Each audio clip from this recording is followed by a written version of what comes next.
Bonjour, nous sommes heureux de vous retrouver. La Voix est libre en grand format avec vous, Patrick Noviello. Nous sommes à Narbonne. Bonjour Patrick. Stéphane. Narbonne, 52 800 habitants d'après le recensement de 2013.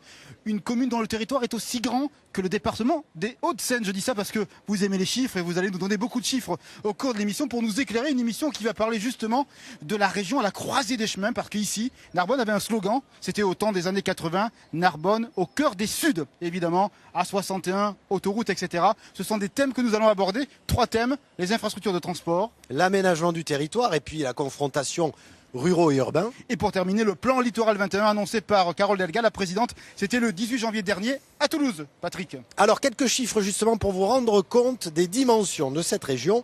72 724 km², c'est 13% de la surface de la France. Imaginez, c'est plus vaste que l'Irlande, dont le drapeau trône derrière nous aujourd'hui. C'est parce qu'il y a un France-Irlande aujourd'hui des moins de 20 ans en rugby à Narbonne. Et ce territoire regroupe 5 600 000 habitants, Stéphane, imaginez. Première partie, les infrastructures, le transport. 3 invités pour commencer. Tout d'abord, le vice-président chargé de la question. Bonjour, vous êtes Jean-Luc Gibelin. Votre titre exact, c'est mobilité, infrastructure de transport. Tout à fait, bonjour. Bonjour, vous êtes élu du Gard et vous avez mené le combat autour de Claude Onesta pour le premier tour de l'élection régionale. Nouveau monde en commun, c'est cela? Nouveau monde en commun, tout à fait. Une élue de la Haute-Garonne également avec nous, élue régionale Les Républicains, Elisabeth Pouchelon, bonjour. Bonjour.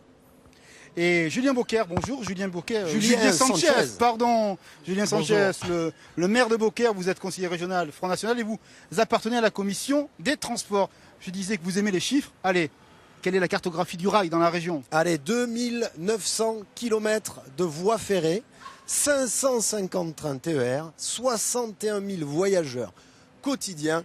Imaginez maintenant, il va falloir gérer tout ça au quotidien, Jean-Luc Gibelin, et avec une annonce de Carole Delga, les assises du rail. Alors qu'est-ce que c'est ça, les assises du rail? Est-ce que ça va vraiment être concret? Ça sert à quoi?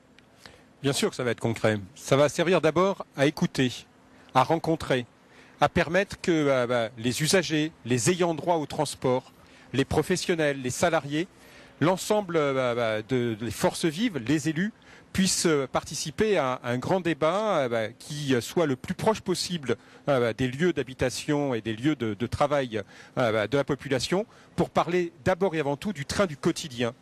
Vous avez évoqué des chiffres. Il y a la priorité pour nous aujourd'hui, c'est de travailler sur cette question du train au quotidien, de rendre possible cet accès en train sur l'ensemble de notre territoire, de permettre qu'il n'y ait plus de territoire qui soit exclu du droit au transport. Madame Pouchon, vous êtes convaincue par ces assises ou est-ce que c'est une manière de couvrir un petit peu les dissensions dans la majorité? Écoutez, je ne sais pas, mais je pense que ces assises sont indispensables puisque les conventions avec la SNCF doivent être renouvelées avant la fin 2016. On sait qu'on n'est pas content du service fourni par la SNCF ici. Je pense surtout qu'il va falloir reconsidérer cette politique du tout rail qui a été celle des 2 régions au préalable, qui a coûté très cher, avec un taux d'insatisfaction des usagers très élevé, puisque si on en croit l'enquête du FC que choisir, on est dans les derniers en termes de ponctualité des TER. On est également dans des problèmes de sécurité à l'intérieur des TER qui ne sont toujours pas résolus. Et donc il y a une vraie insatisfaction des usagers. Et par ailleurs, le rail ne peut pas être la seule réponse aux problématiques de transport dans cette région. Et je pense qu'il va falloir reconsidérer l'équilibre entre le rail et la route. Julien Sanchez, vous allez y participer à ces assises du rail. Vous en attendrez quoi, vous, élu Front National? J'y participerai bien sûr parce que d'abord je suis venu en train ce matin. Donc vous voyez, le train... Ah, c'était vous? Ouais. non, il y avait du monde quand même dans les TER ce matin. Donc ça permet effectivement de voir ce qui va, ce qui ne va pas. Donc on parlait effectivement des retards des transports. Ce sont des choses qui arrivent régulièrement. On en avait parlé en Languedoc-Roussillon. Je pense qu'il faudra effectivement qu'on aborde le sujet avec la SNCF, bien évidemment.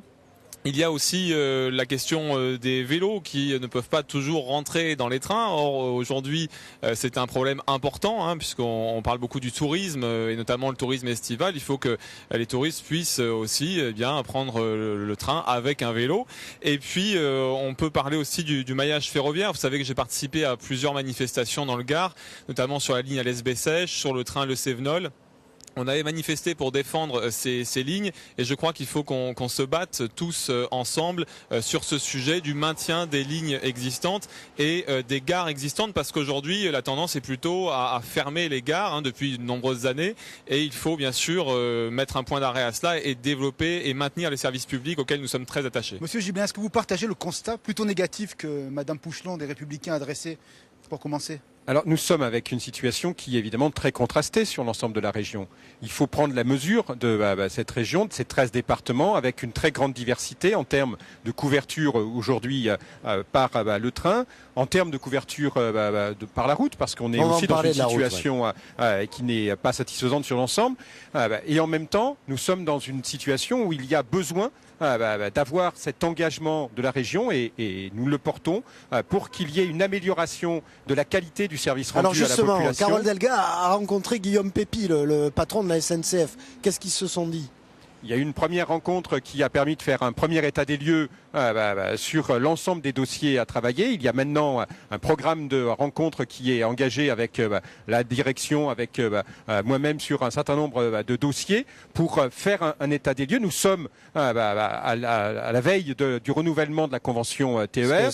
Cette convention va être renouvelée, elle va être unique sur l'ensemble de la région. Elle va évidemment s'appuyer sur un état des lieux, mais elle va en même temps s'appuyer sur un certain nombre de propositions. Et dans ces propositions, nous avons évidemment celle de permettre que le train puisse répondre à un certain nombre de sollicitations. Il ne s'agit pas d'être dans une situation d'opposition, nous sommes dans une situation de complémentarité, dans une situation qui permette de faire aussi le lien avec les questions fluviales, puisqu'il y a, concernant le fret, beaucoup de questions à traiter sur l'ensemble de la région. Je vous propose, Monsieur Gibelin, peut-être de faire aussi l'état des lieux avec un reportage de Christophe Romain. Reportage. Toulouse à 3h10 de Paris. Le projet est sur les rails. Le ministère des Transports l'a confirmé le 26 septembre dernier. La fin de 35 années d'atermoiement et de valses hésitations. C'est un grand projet pour l'arc atlantique, pour l'Aquitaine, mais c'est aussi un grand projet européen parce qu'il faut savoir qu'en Espagne, la grande vitesse va arriver à la frontière française en 2019-2020 et je pense que c'est important. La ligne à grande vitesse Bordeaux-Toulouse, longue de 200 km, prolongera la LGV Sud-Europe-Atlantique déjà existante. La mise en service est prévue en 2024 pour un budget estimé de plus de 8 milliards d'euros. Un coût trop élevé pour la commission d'enquête d'utilité publique qui pointe aussi l'impact environnemental du projet et son financement incertain. De quoi motiver l'avis défavorable émis par la Cour des comptes et exacerber les critiques. De toute façon, il n'y a pas les financements. Et moi, je sais déjà que si le gouvernement met en place la déclaration d'utilité publique, eh bien, c'est clair qu'il y aura une mobilisation sur le terrain. Des critiques reprises un temps par Montpellier, la ville a cru un moment que le chaînon manquant de la LGV Méditerranée entre Nîmes et Perpignan ne verrait jamais le jour. Ce qui est un peu gênant dans l'affaire, c'est que cette ligne assure un maillon européen, l'Europe du Sud, et qu'elle assure la liaison entre Montpellier et Barcelone, entre l'Espagne et la France, et qu'à ce titre, elle devrait être priorisée. Mais coup de théâtre cette semaine, le gouvernement a confirmé le choix du tracé de ce tronçon attendu depuis 20 ans. Aucun projet pour le moment dans les cartons entre Toulouse et Montpellier, ce qui aurait pu renforcer la cohésion de la grande région. Enfin, l'axe Toulouse-Barcelone montre les limites du tout TGV. Lancée en grande pompe en décembre 2013, la ligne n'a pas rencontré son public. Elle a été suspendue et doit reprendre en avril prochain. Mais le train en Languedoc-Roussillon Midi-Pyrénées, ce n'est pas que le TGV. 800 trains y circulent chaque jour, dont 550 TER. L'état du réseau entre les deux anciennes régions n'est pas le même. En Midi-Pyrénées, la ligne Toulouse-Tarbes va être entièrement rénovée dans les prochaines années pour plus de 300 millions d'euros. En Languedoc-Roussillon, certaines lignes sont vieillissantes et menacées de fermeture, comme l'axe Béziers-Neussargues ou Carcassonne-Quillan, deux poumons pour l'activité économique de la région. Avec 2 lignes de TGV à construire et un réseau du quotidien à entretenir, la région a-t-elle les moyens de ses ambitions ? Alors beaucoup de projets dans les cartons, on a vu ça. Mais alors Elisabeth Pouchelon, de votre point de vue, est-ce qu'on va avoir les moyens de financer tout ça ?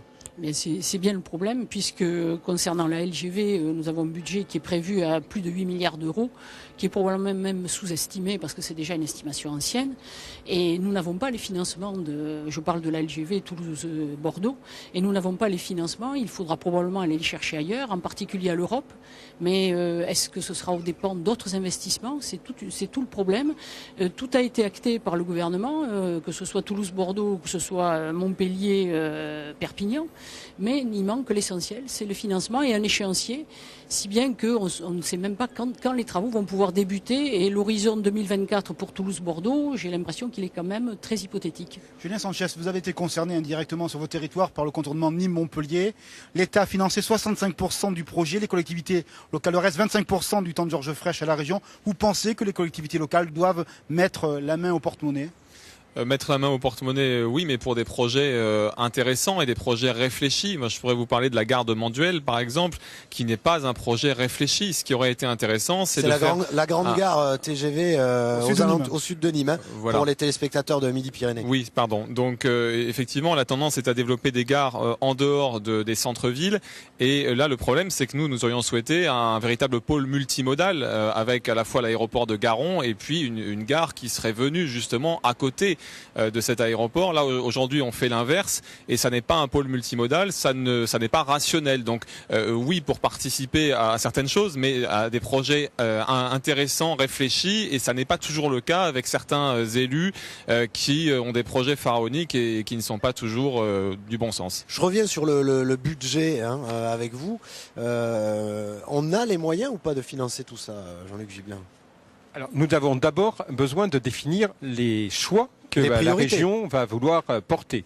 Et il faut travailler ces choix en articulation avec évidemment les contraintes budgétaires et financières que nous avons, mais en même temps avec le besoin de répondre aux besoins de la population et aux besoins de ce train du quotidien. Plus de TGV ou pas ? On en a besoin de plus de TGV ? Nous sommes dans une situation où nous avons besoin du TGV dans la région, c'est indispensable. Il y a besoin d'une ligne TGV, une ligne grande vitesse qui permette en particulier d'avoir une liaison fret, parce que nous avons besoin de cette liaison fret, en particulier sur la partie littorale, mais nous avons aussi besoin de conforter le train du quotidien, puisque ce sont plus de 20 millions de passagers jour en semaine qui utilisent le train du quotidien, et c'est bien à elles et à eux que nous devons répondre en premier temps, et nous y attacher avec beaucoup de détermination. Mais Monsieur Gibelin, est-ce que ce sera ou TER ou TGV ou TGV et TER? C'est la question qui semble être posée indirectement à travers les assises que vous convoquez en septembre. Alors, les assises sont pas, les états généraux du rail ne sont pas convoqués en septembre, mais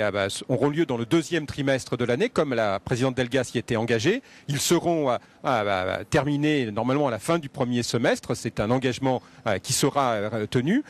Et nous n'allons pas aujourd'hui donner le résultat de ce temps de concertation. Néanmoins, si vous posez la question, c'est qu'on ne peut pas faire le TGV et le TER. On n'aura pas d'abord c'est aussi simple, si on ne pose pas la question.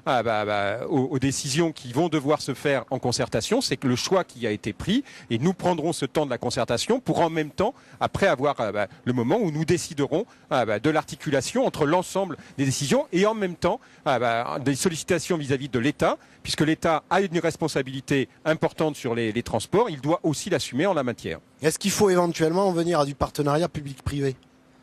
Je pense qu'il ne faut rien s'interdire, parce qu'on sait très bien que les financements seront très difficiles à obtenir, et je crois que le partenariat public-privé est une des possibilités qu'il ne faut surtout pas rejeter de principe. Mais vous pensez, Madame Pouchon, qu'on pourra avoir Montpellier-Perpignan annoncé cette semaine, le Bordeaux-Toulouse? On a l'impression que ça pleut des projets tous les jours. Je pense que c'est difficile dans la mesure où la situation économique de la France est très compliquée, la situation des collectivités locales aussi, et il est évident que c'est là que l'on se rend compte que la gestion de l'État est fondamentale, et qu'avec un pays dans un tel état d'endettement et de déficit, il est très difficile de financer des infrastructures de ce type. Jean-Luc Gibelin, vous vouliez réagir sur le partenariat public-privé ? Bien entendu.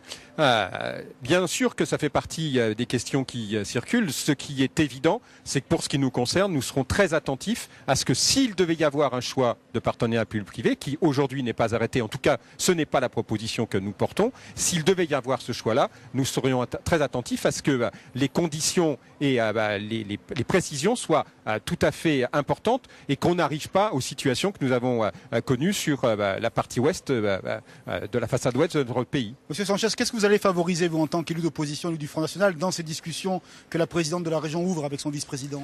Ce qu'on le disait, bon, à la fois il faut avoir cette vision sur aussi Montpellier-Toulouse, parce que ce sont nos deux capitales, ça c'est important de le dire aussi, parce que Bordeaux c'est bien, mais il faut aussi avoir à l'esprit Montpellier-Toulouse.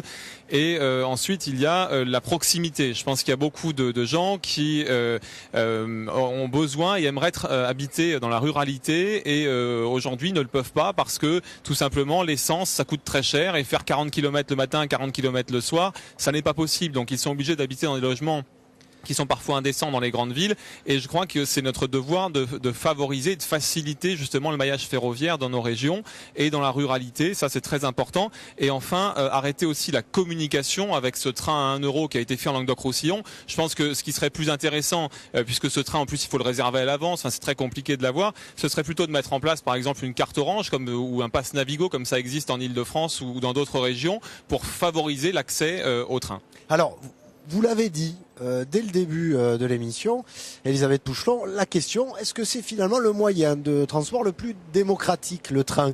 Parce qu'on parlait à l'instant de Toulouse-Montpellier, mais bon, on va pas se cacher non plus, Toulouse-Montpellier, c'est principalement la route quand même. Oui, bien sûr. Toulouse-Montpellier, c'est principalement la route parce que les trains directs sont très peu fréquents et très longs. Donc il faut 2h30 pour faire Toulouse-Montpellier. Donc ça n'est pas très concurrentiel par rapport à la route. Le problème, c'est que on parle de mailler le territoire avec le train, mais c'est irréaliste. Est-ce que vous imaginez de mailler le territoire avec du fer? Non, je crois qu'il faut à tout prix rééquilibrer les politiques en faveur de la route. La façon de désenclaver nombre de nos territoires, c'est justement d'améliorer le réseau routier. Il y a une ouverture avec les autobus. Il y a maintenant des possibilités de covoiturage qui deviennent simplifiées avec les nouvelles technologies et les applications, etc. Donc je crois qu'il y a une vraie évolution des modes de transport. Et il ne faut pas oublier que plus de 7 déplacements sur 10, domicile-travail, se font par la route. Donc c'est bien que c'est le choix qu'ont fait nos concitoyens. Et il faut à tout prix revoir toute cette politique routière. On a un état des routes qui est en train de se dégrader dans ce pays. Jean-Luc Gibelin. Oui, il n'est pas question pour nous de partir de ce constat et de considérer qu'il n'y aurait rien d'autre à faire que de multiplier le passage par la route. Nous, au contraire, nous considérons qu'il faut s'engager résolument sur un transfert le plus possible, en tout cas dans les conditions possibles sur le rail.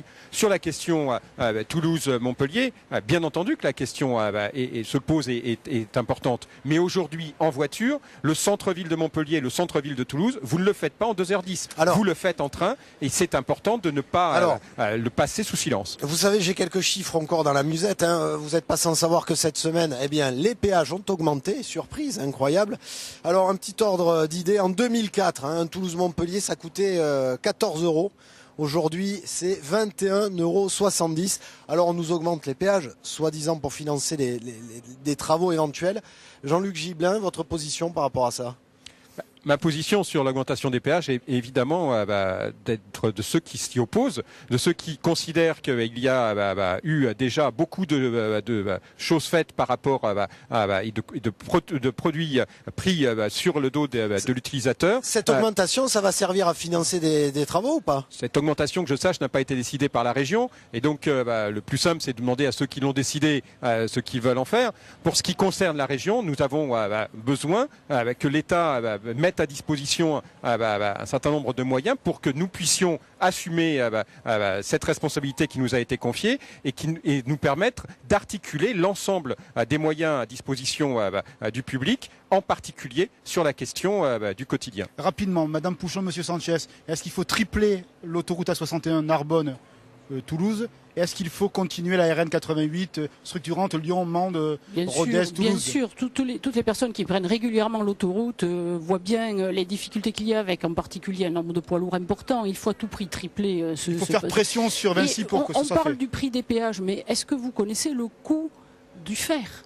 Un kilomètre de fer, c'est 17 à 18 € le kilomètre. Donc, c'est pas parce qu'on le fait en partie gratuit, c'est pas parce qu'on a des tarifs payés en partie par la région qu'il ne coûte rien. Donc, je crois qu'il faut vraiment avoir les coûts en tête. Le ferroviaire, c'est quelque chose qui coûte très cher, c'est indispensable. On a bien compris. Il faut le développer, mais il ne faut pas que ce soit aux dépens de pans entiers de notre territoire qui ne sont mal équipés en matière de route. On va y Monsieur venir. Sanchez, synthèse et conclusion de Monsieur Gibelin. Oui, très simplement. Donc, je pense qu'on parlait des sociétés d'autoroute. Je pense qu'elles s'engraissent bien aussi sur le dos du contribuable. Il faut que l'État demande des contreparties, notamment un fonds régional de rénovation routière qui serait abondé aussi par les sociétés d'autoroute, des constructions de parking à la sortie des autoroutes. Ce qu'il faut, c'est favoriser l'intermodalité. Je parlais tout à l'heure des vélos qui doivent pouvoir monter à bord des trains. C'est déjà dans le cas dans certains trains, mais pas dans tous. Et il faut que ça puisse être le cas. Et l'intermodalité doit vraiment être favorisée, facilitée. Et ça, c'est notre devoir de le faire. Monsieur Gibelin, vous êtes à l'aise avec ce discours sur les routes? Vous êtes d'accord? Monsieur Régnier avait un plan très ambitieux sur les routes. Sachant que dans votre majorité, il y a aussi des écologistes qui, eux, prônent plutôt le rail. Il n'y a pas que les écologistes qui prônent le rail. C'est la position que nous défendions dans la liste Nouveau Monde en commun, mais c'est aussi celle que porte Carole Delga. Donc j'entends dans la majorité de la région. J'entends bien. Nous sommes pour qu'il y ait une articulation entre l'ensemble des modes de transport, et nous ne sommes pas, nous, pour privilégier la route aux dépens du rail, comme ça a été fait pendant des années au plan national. Et nous sommes pour, au contraire, réaffirmer l'urgence de développer en termes de qualité, en termes de sécurité, un réseau ferré qui réponde aux besoins de la population et qui permette d'avoir cette possibilité de faire le lien avec le transport fluvial pour le fret, avec le transport en route sur un certain nombre de lieux, et qui permettent de rassembler et de réunir les différents lieux de la région. Alors je vais être plus précis par rapport à un projet qu'attendent certains habitants du Tarn notamment, c'est un projet comme l'autoroute Castres-Toulouse. Est-ce que ça c'est totalement hors sujet pour vous, ou est-ce que c'est encore un projet qui pourrait un jour être financé et construit? Sur ce projet, comme sur l'ensemble des projets de transport, nous sommes pour avoir une démarche réellement de concertation, une démarche qui permette à l'ensemble des actrices et des acteurs de terrain de participer au débat, mais en même temps d'être présents sur la détermination des réponses à leurs besoins. Nous sommes pour mettre en place, dans un délai le plus rapide possible, des comités départementaux des transports qui permettent justement de suivre ces questions et qui permettent d'avoir un lieu qui permette le contrôle de ce type de réponse. Donc sur ce type de sujet, nous ne sommes pas aujourd'hui à dire voilà ce que nous voulons faire, mais au contraire, démocratie participative, on veut entendre qu'il y ait un espace de débat, qu'il y ait un espace qui permette la confrontation, qu'il y ait un espace qui permette aussi d'être face aux responsabilités et aux moyens financiers qui existent, et à partir de là, nous prendrons les décisions avec y compris les élus locaux. Vous êtes convaincu sur la méthode ou pas de consulter? Je crois qu'on continue à perdre beaucoup de temps. L'autoroute Toulouse-Castres, je ne sais pas depuis combien d'années nous en parlons. Je crois que la décision, il faut qu'elle se prenne, parce qu'il y a un bassin économique très important dans ce territoire qui a de gros problèmes de transport. Je crois qu'on ne peut pas continuer à concerter. Les concertations ont eu lieu déjà depuis des années sur certains trajets. En matière de route, les deux régions ont très peu fait par rapport aux autres régions de France. Donc je crois qu'il faut vraiment rattraper ce retard. C'est très important pour nos régions. On a bien compris. Pour conclure, même question, ce type de concertation, vous y croyez, Julien Sanchez? Madame Delga a été élue. Moi, je respecte les personnes qui sont élues. C'est son choix, c'est sa volonté de le faire. Moi, j'ai eu une autre méthode, si vous voulez. On se présente à la population lorsqu'on se présente à la fonction de maire, par exemple. On se présente avec un programme déjà construit, déjà élaboré par la concertation, justement, et ensuite on le met en œuvre. Bon, là, elle souhaite faire la concertation après avoir été élue. C'est sa liberté et c'est très bien. Ça permettra d'associer effectivement la population. Et je voudrais dire un dernier mot. Il ne faut pas oublier non plus le fluvial dans le transport. Le canal du Rhône à 7 est totalement sous-exploité, et il faut notamment parler de la réouverture des cluses de Beaucaire et parler de tout le canal du Rhône à 7 qui doit devenir un petit peu comme le canal du Midi, c'est-à-dire vraiment un lieu de vie. Une prochaine émission peut-être. Gibelin, pour conclure, est-ce qu'on va pouvoir se parler sans tabou? Bien sûr. C'est le but. Bien sûr. Non seulement le but, c'est de parler sans tabou, mais c'est surtout de permettre d'avoir, à partir de cet état des lieux, des décisions qui soient portées et partagées collectivement, parce que nous ne sommes pas pour des décisions qui soient prises à quelques-uns, mais au contraire pour que la population puisse participer à l'ensemble de ces questions-là. Merci à vous trois.